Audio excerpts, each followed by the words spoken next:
Hello, I'm Latanja Muhammad, founder of College Cost Cutter. Welcome to Countdown to the FAFSA, 30 days, 30 ways to maximize financial aid eligibility. We are on day 17.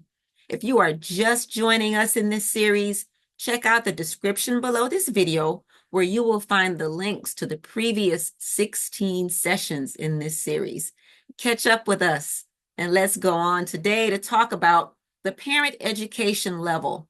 This is a question that is asked on the FAFSA, and some people wonder why that's on the FAFSA, why that's important information, why does it need to be answered? Well, a couple reasons. One reason is for research and statistical purposes.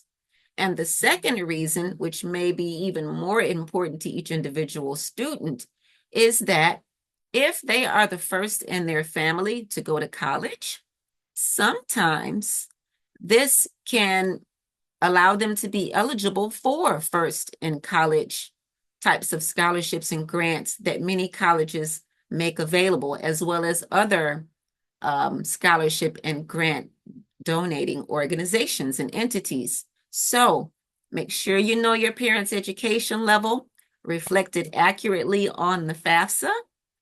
And hey, who knows? We don't want to leave any money on the table, right? So that's today's quick tip.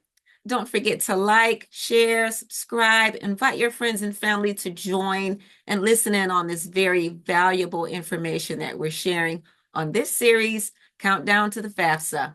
30 days, 30 ways to maximize financial aid eligibility. We will see you tomorrow. Bye.